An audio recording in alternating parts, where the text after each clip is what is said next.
If you have not finished your presentation after 24 minutes, you will be stopped in order to proceed with the Q&A period. A Q&A period of a maximum of 4 minutes is allocated to the jury at the end of your presentation. Please note that at any time you cannot say or reference the name or the location of your university. You may begin. Good afternoon, Board of Directors of Bell Canada. We are Captain C Consulting, and we're very excited to present to you today our recommendations on the future of Bell in Canada. Bonjour mon petit conseil. Aujourd'hui, mes collègues Geneviève Noor, Brooke Freeman et moi-même, Sarah Guérette, allons vous présenter la stratégie que nous prônons afin d'assurer le succès de Bell et ultimement sa croissance à long terme.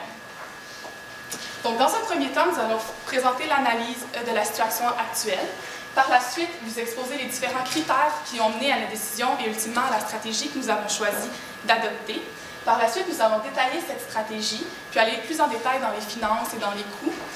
Finalement, nous allons compléter avec l'implémentation et conclure avant de pouvoir répondre à vos questions. Donc, au niveau de la situation actuelle, Bell Canada est une compagnie dont on peut être fier.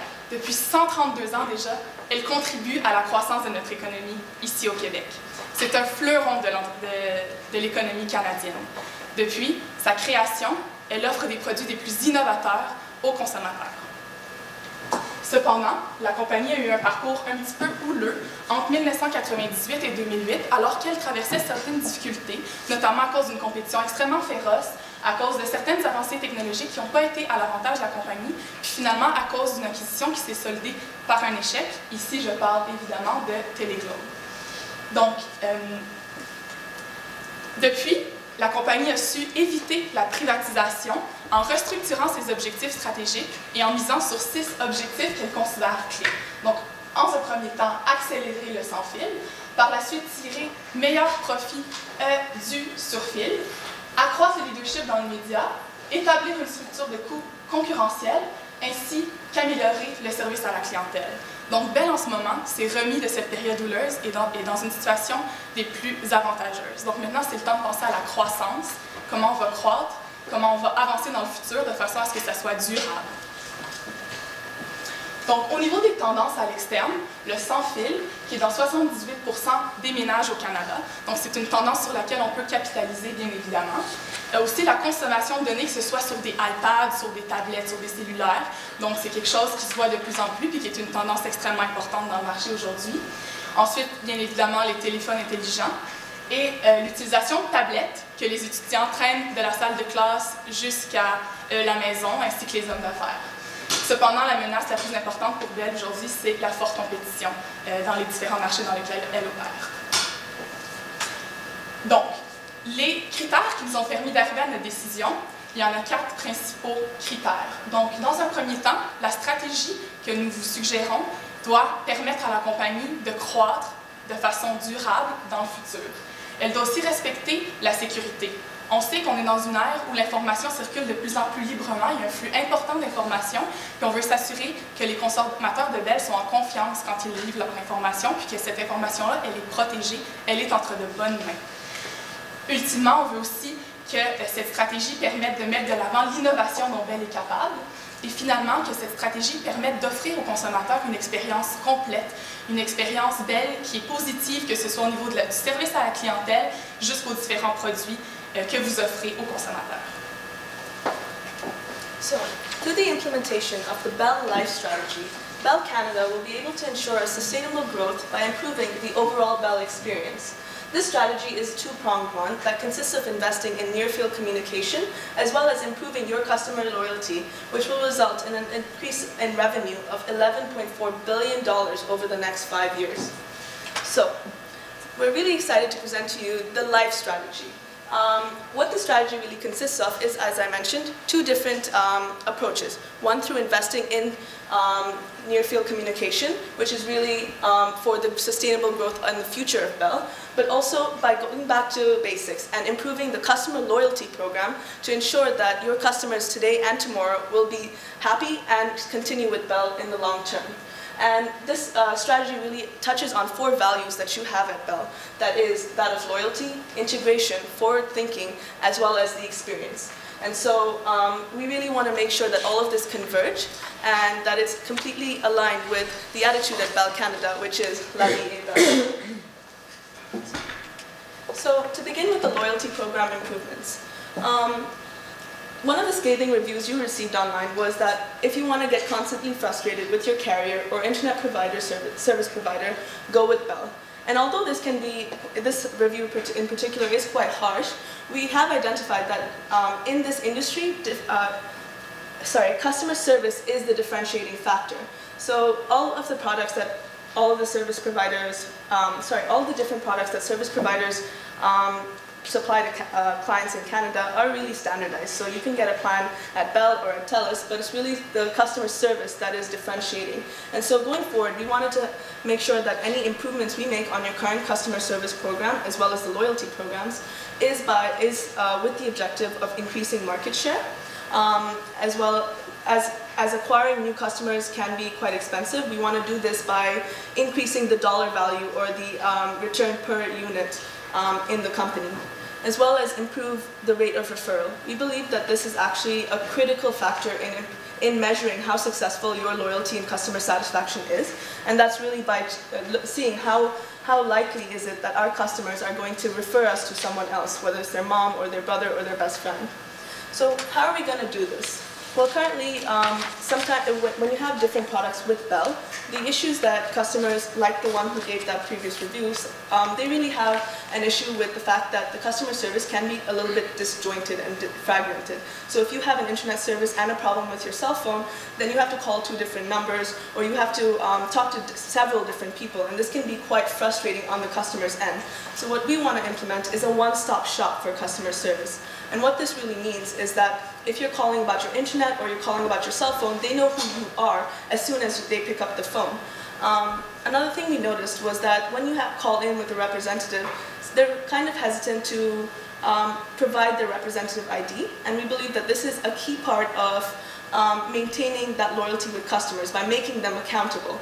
And also by allowing them to log the interaction with customers. So if I call up about something technical happening with my internet wireless, and I speak to Joe, Joe will refer me to the technician, say Pete, and Pete should be fully briefed on what my issue was from Joe's account of what our conversation was, as well as have Pete's representative ID, so if he has any questions, he can also ask Pete as well as the customer, and we're not repeating ourselves multiple times. It's imperative that we increase accountability for the sales and the customer service representative. So we propose that we train them to have that greater accountability, to be able to provide customers with, to be the first person of contact, since they are the first person of contact with customers, to be able to provide solutions right off the bat. You don't have to confirm with your manager or their manager or the manager above them. You can speak to the first person you speak to and get your problem resolved. The second thing that we think is critical in improving the loyalty and not just the customer service is a referral promotion or referral gift program. So this is really just a thank you to the customers who do refer us to their friends or to their family. and it would be tailored to the customer. So for example, say I'm a customer with just a voice program and no caller ID.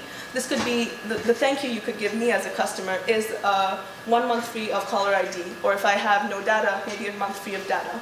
And this really has two spillover effects. The first is that the customer will feel, I guess, grateful that the company recognizes that they are a loyal customer, and they're thanking me for it, and they're rewarding my good behavior of referral, so why shouldn't I refer more?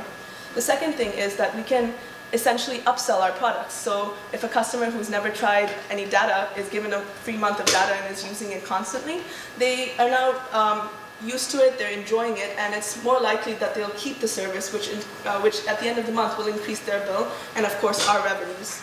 So the financials for the loyalty program is Brooke. Thank you, Shanazy. So before jumping into the financial implications of this proposal, I'd like to remind you of some important facts, and some of these facts are in fact slightly disconcerting. Let's look up here and know that it's costly to obtain a new subscriber. So in this market that is highly saturated and hugely competitive, this loyalty program really focuses on maintaining those consumers and subscribers that you already have. We also know that there's quite a substantial income or revenue per month. However, we can always work to increase that revenue per month from those existing subscribers. So we know that maintaining subscribers and increasing their usage is important. However, Bell's churn rate has been increasing over the past years. So we know that there's a problem with losing subscribers, and that's why we believe that this loyalty program is extremely significant from a financial perspective. The first is that we will, of course, obtain increased revenues from this retention and also from new customers from referral, and I'll go over those momentarily. However, the second, albeit less quantitative and more qualitative, is just as equally important, and that's this concept of rate of referral, or our customers' willingness or likelihood to recommend Bell's product to their friends and family. Because isn't flattery the best form of spreading news about Bell, and isn't that who you're going to choose as the provider or the carrier that your friend trusts and loves? So before jumping into that, I'll just look quickly at the financials from a perspective of increased revenues. So from a wireless perspective, the blue line on the graph indicates subscriber growth over the next few years using status quo, just using historical growth rates. And we've estimated that with the Bell Life strategy of loyalty, you could increase subscribers slightly more. And that increase in number of subscribers, based on those numbers with average revenue per month from subscribers, would increase revenues $11.4 billion over the next 5 years. Now that includes both wireless and wireline consumers. So I'll just take you through the next graph, which illustrates the exact same thing, but from the wireline perspective. Now, you may be slightly disconcerted by the fact that status quo declines, whereas the Bell Life strategy increases. Of course, this looks slightly disconcerting. However, the status quo was taken using the growth rate between 2010 and 2011. Bell saw a significant drop in landline customers. However, we accounted for increased growth in TV customers as Bell becomes a leader in media and all of that. So that's accounted for in the Bell Life strategy as well. So essentially, as you can see, there are increased revenues that occur as a result of increased loyalty. However, I'd like to remind you that we don't believe that the increased revenues are the most important part of this strategy. The most important part of this strategy is this concept of loyalty and this concept of rate of referral. And from that, we know that it's not just about increased revenues over the next 5 years. It's about lifelong customers who will be providing sustainable revenues for Bell for their entire lives, who will be recommending Bell to their children and putting them on Bell plans, and those children will be, again, lifelong customers of Bell. So we'd like to remind you that while these revenues are, of course, important, this concept of rate of referral and improving Bell's ability to stand out amongst other carriers is really where we see the value in this loyalty program. Now on to the second part of our recommendation, which is really to help Bell become a little bit more forward-thinking. We decided, we identified that near-field communication would be an interesting place for Bell to invest. It is really the cutting-edge technology of this industry, and it essentially works with radio waves. So a cell phone or another mobile device brought in a very close range to another cell phone or other mobile device, and it allows you to transfer data, transfer files, but also, more interestingly, allows you to have transactions like you would with your credit card. And it really is comprised of three different components. The merchant, who is a subscriber to an application, as well as a consumer who's subscribed to an application. And this central application is where the transacting occurs. It stores the credit card information or the other banking details of the client, but also allows you to communicate that to the merchant when you, say, walk into Starbucks in the morning and pay for it with your cell phone. So what's really interesting about near-field communication is the fact that now an increasing number of merchants are using it, and an increasing number of cell phones are compatible with it. And actually, we found some statistics that said that by 2015, 30% of phones will be compatible with near-field communication, and it really is the next step for this industry, for the retail industry. However, it's of course a concern of all consumers that their banking details and other private and privy information be secure. And so any venture into near-field communication must take into account that it must be an absolutely secure entry into the market. We have to make sure that our clients and their banking details are absolutely secure when venturing into near-field communication or any related projects. So what is the best way for Bell to enter this market of near-field communication? We started by considering acquiring an NFC company in Canada. Bell does have a history of acquisitions, and this does work positively for the firm. However, we quickly realized that NFC firms are not widespread here in Canada. We looked at the situation in the United States and noticed that T-Mobile, AT&T, and other carriers grouped together to create an application called ISIS. And what they did was they used this application to work across all of the carriers and provide NFC technology to all of their customers. And we believe that this is the best way for Bell to enter this market by starting a similar project here in Canada. And of course, you would approach your competitors, Rogers and Telus, and look to use a similar strategy that was used in the United States about creating an app. And luckily, ISIS is already up and running in Salt Lake City and Atlanta, so there's something to benchmark against, something to work with, and definitely something that is feasible, seeing as it has been done in the United States. Now, we will, of course, provide you with a contingency plan, given that there are potential possibilities that Rogers and Telus would not be open to this agreement. However, I will further discuss why we think they would, in fact, agree to this. However, you could look to acquire a company that hasn't done much yet, and work with them to build the NFC technology. This may be simpler from a partnership perspective, given that you wouldn't have to work with your competitors. However, we don't feel that it would result in a service that's as tailored to Bell's needs as you may desire. So we still recommend absolutely investing in NFC in a partnership with Rogers and Telus, and we recommend doing so using ISIS as a benchmark. Thank you. So, as I mentioned, there is this partnership that has occurred in the United States. The three organizations or firms that used this strategy were Verizon, AT&T, and T-Mobile, and these three companies shared a $100 million investment. This is private information, so this is an estimate. However, we do think that based on a few articles that we read, this seemed to be the average number, and this investment is, of course, not particularly large. Shared across the three big firms, Rogers, Telus, and Bell, this wouldn't be a huge investment. And I'd like to take some time to tell you why we think that that huge investment is worthwhile.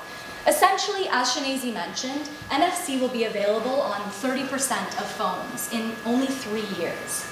This is a way of people, paying for their products and having their phone on them at all times.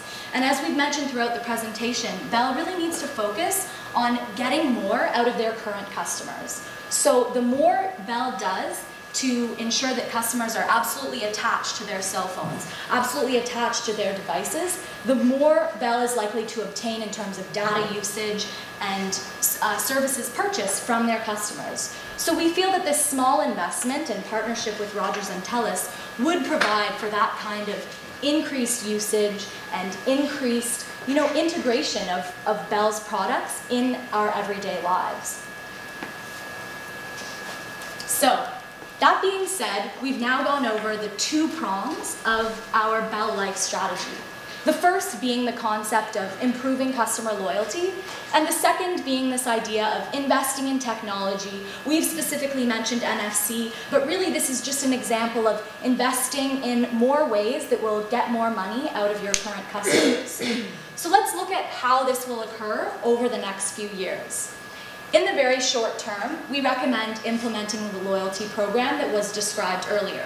That means training customer service representatives in call centers, training people to ensure that they're willing to provide their employee IDs, willing to be accountable for their calls, and willing to share information with reps so that the service and the experience is more wholesome and more personal.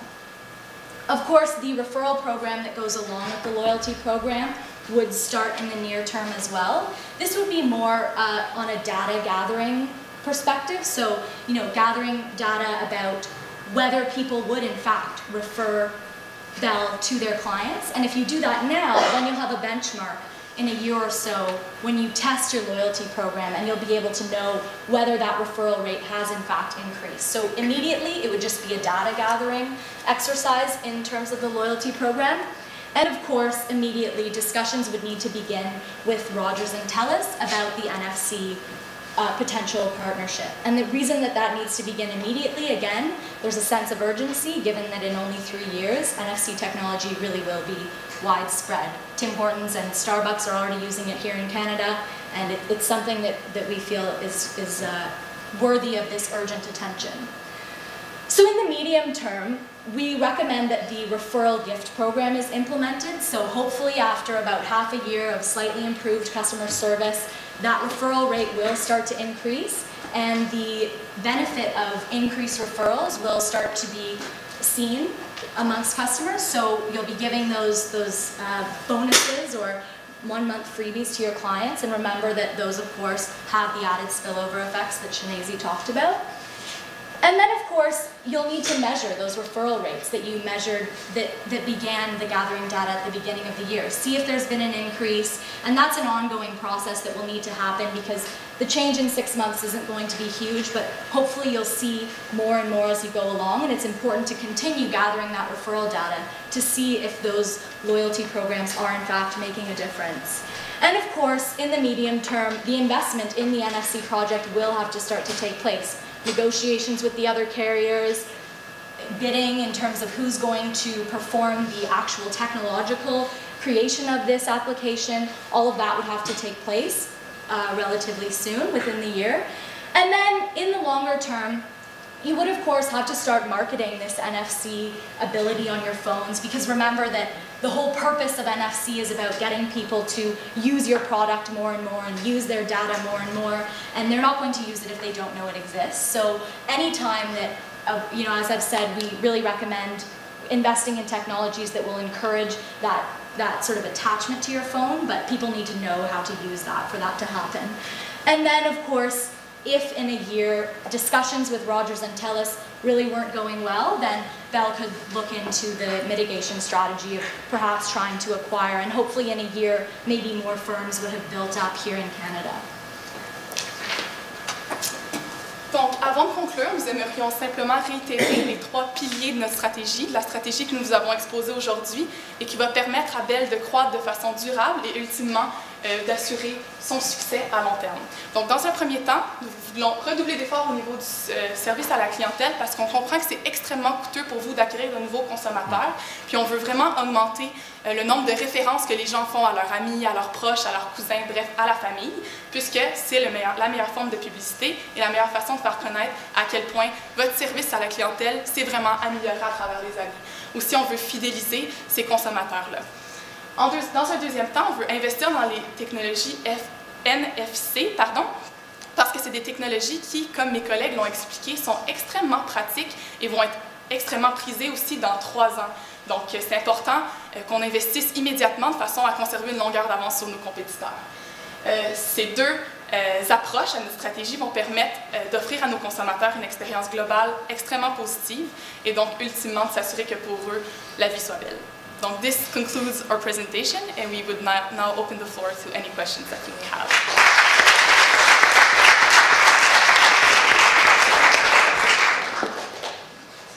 Very well explained how we can continue to benefit from the wireline with the loyalty program and the wireless with the NFC. Did you discuss how we could integrate all those investments we made in the medias and CTV and the specialty channels into your strategy? Well, one of the great benefits of actually backward integrating into media channels is the fact that you already do have existing systems with mobile devices and tablets, and you are providing internet for consumers to have access to all of that data. And we don't see that really changing with the strategies that we proposed. It was, we did discuss it, and we felt that the use of tablets will increase over in the next couple of years, and that our loyalty program and the fact that consumers will want to have data and products with Bell will help increase the usage of those programs, and we can use our loyalty and referral programs to have them try more of our products in the near term. Knowing that capital is not unlimited, talk about investment of $100 million in NFC, did you consider what you would get in $100 million of fiber to the home pass, that revenue versus the extra usage that you would get with an NFC? And if so, knowing that, would you do the same? Would you make that same decision knowing that it's not unlimited? Sorry, was the question that versus investment in what? Did you in fiber to the home? Oh, in fiber to the home. So $100 million will give you, an example, 5,000 homes passed. Right. So. Absolutely. There, of course, capital is limited, and we did consider the fact that there are other investments that could be made. Bell is the leader right now in fiber optics, and Bell TV, Fibe TV is really booming. The reason that we went with NFC is because it's a new area that we felt was urgent and couldn't be ignored. That $100 million, again, is also divided amongst 3 carriers, given that negotiations happen. So yes, of course, there would have to be considerations about where the investment is best spent. But given that Fibe TV and fiber in the home is really booming right now, we thought that it was best to look at another avenue for getting more from our customers. Thank you very much.